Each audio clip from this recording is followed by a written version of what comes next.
Hey everybody, it's BXEXT1. Hope all is well. What we're going to be doing today is wiring up the brand X BXEXT1.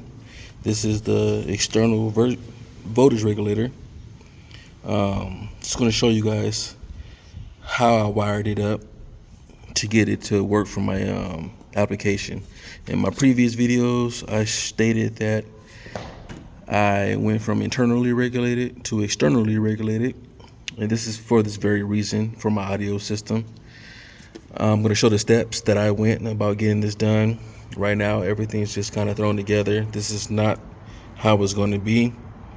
I'm going to pull it all out after this video. I'm going to put some tech flex over it, just like this cable here. All these cables are going to look just like this one. They all have heat shrink, but I'm going to put tech flex over it just to give it a cleaner look. And then I'm going to put this cover that goes to this unit when it's all finalized, and I'm going to put it over here in this location. So basically, use the camera. Right here is where my computer system was for the vehicle. Sorry to have the camera just everywhere. I have to relocate. This is the vehicle's computer system. I have to relocate it over here. I still gotta brace that down, but I relocated it because the harness was too close to the pulley on that third alternator down there. That one down there that you see, that pulley. It was too close for comfort, so I decided to relocate it over here.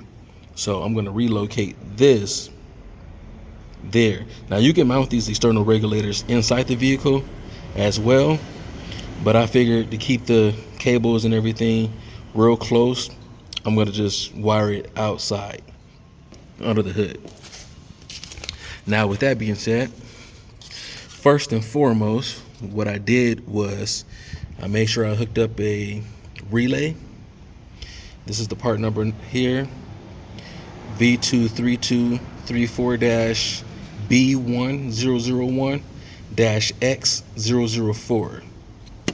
I picked it up for like $12. I picked up two,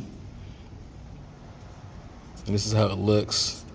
Just a standard 12 volt 4-pin, and if you see, they have the numbers under there: 30, 85, 86, and 87. Honestly, to keep it real with you guys, this is absolutely my first time ever doing anything with relays or externally regulated. So if I can do it, I'm sure you guys can too. I'm just showing you guys the process that I went with. And you guys might feel it's better.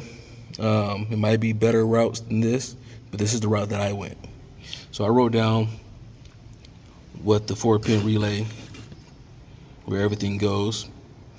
So you got 30, which is down here, goes to your constant power. So I have the relay that goes to everything, constant power, to the stud of the alternator that goes to the battery that I want this regulator charging. I have 85, which goes right here, is to a ground, and it's grounded right here, same location on the alternator that my two 4-out Sky High Car Audio grounds are at, to the back. Those two go to the back battery that I'm going to be using this voltage regulator for, and these two right here are 8-gauge welding cable that I had that I'm using for the relay inline. And one is for the ground of the relay, and the other is for the ground of the regulator. Pin 89, or 86, I'm sorry, it's right here, goes to the ignition source. So I used a fuse tapper. So I pulled out the ignition fuse up here in my 06 Chevy Tahoe. I put two 10 amp fuses. It comes with a 10 amp. I just added another one. tapped it there, and I put it in line with 10 gauge. I just ran it through this hole here, came out there, zip tied it, and I just got this side running because that's going to be the side. This one here is going to the regulator, and since I'm going to be hooking it up down there, nothing's finalized yet until I get everything. It's going to be all cleaned up once I figure out everything. But that's the ignition turn on switch for the relay. Then 87, which is right here on top, 87 on the relay, goes to the input of the ignition on this brand X regulator. So I have 86 right here, this pin going from the fuse box into the relay, and then 87 here from the relay to the ignition of this regulator. Then, like I said, I'm using 10 gauge. The silver cable that you see is 10 gauge. This black is 8 gauge Woodland cable, and then that white looking cable is down for sound 8 gauge OFC that I'm using. That's all in line for the relay.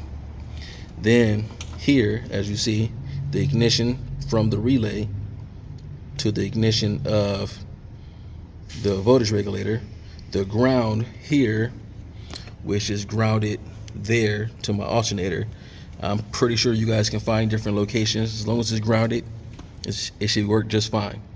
And then the sense is also a positive, and I have this wire right here connected also to the positive stud of the alternator. So positive sense, the sense is what is going to help regulate and, you know, whatever battery that you're trying to increase the voltage of or adjust the voltage of, that's where you're going to want the sense on. So make sure you have it on in line with this alternator that's going to go for the battery that you want to adjust. Sense, ground, ignition, and then it comes with a battery post. I tried putting a 4 gauge, but it was a little too big of a terminal for this, so I just went ahead and used 8 gauge, put some Tech Flex over it. This 8 gauge is exactly the same as this, the down for sound 8 gauge OFC. It's just what I had that I'm using for my application. I had left over, so I used that in line, and it's also on the stud here. So the sense, the battery plus, and the relays constant power are all right here on the stud to the battery. With that being said, I already kept you guys on here long enough. I did a video showing my 2 Big Dre 20s taken apart, where I was making them externally regulated from internally regulated. Most of these harnesses come in both black. This one has like a teal color and a black. You don't do anything with this teal one, so it's like a little single groove right here in the back of the pin. The part where it has the push tab, the very first wire in line is what goes wired to the field. So basically, we do nothing with this second one.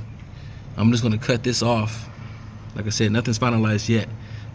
This is not used. I'm going to cut this one off. Only the black one's used, and those will go on here.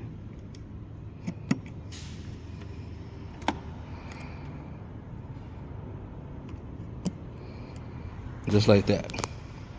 So after everything's right here is powered up for the system, these two are going to send the signal from the regulator to the alternators. All right, now I'm gonna go ahead and start this vehicle.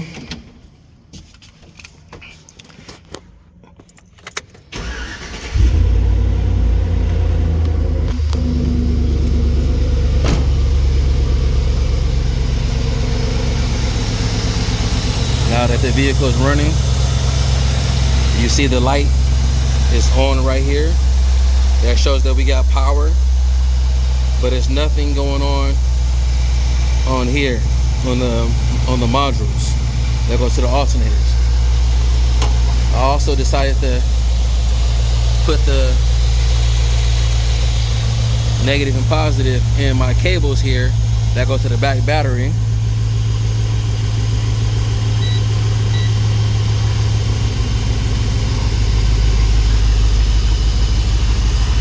Let's see.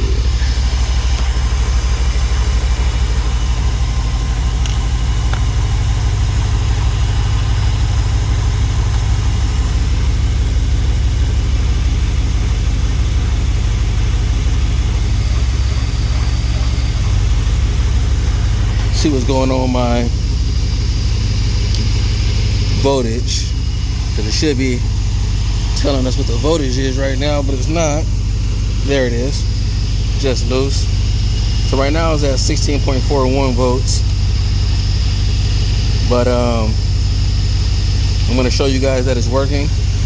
So clockwise all the way to the right is pretty much like being off, which is why you don't see a blue light on any one of the modules, just like on here, the power side.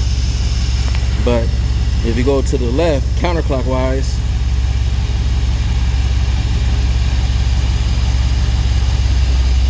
now they're both powered on. All the way to the right, off. Start adjusting counterclockwise, it's on. So now both alternators are on. And if you see, my voltage is pretty much going up. It's just by me turning it here, turning it up, increasing my voltage.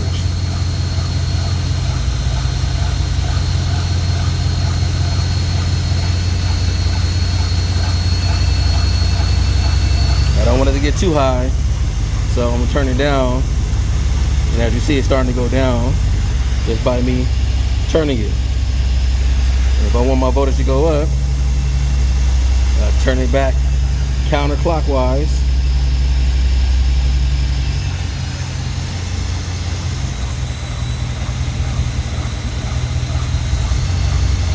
Don't go too high. Give it some time to adjust and find out where its resting point is going to be. It shows 16.57 under the hood, and on my voltmeter it shows between 16.4 and 16.5. So it's starting to register back here. This voltmeter is on my battery, so it's getting up there to where it is under the hood. So don't crank it up just out the gate. Play with it a little bit, have it a little under where you want it, because this is at idle speeds. Once it gets over that 1800 to 2000 RPM, it's a good chance that that can go from 16.57 up to like 16.7. So you have to be aware of that. But the good thing is being able to adjust it on the fly. I can always just tune it down.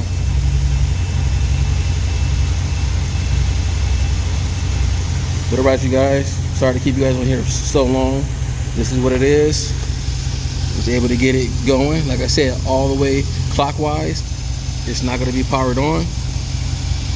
Turn it.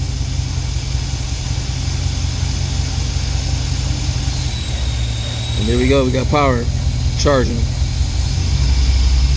And this is with me running C-Max with a tab on C-Max. You can also have it set to LTO or AGM, whatever works best for you. Hope you guys like this video. As always, peace and love. Thanks for watching, and stay tuned for more.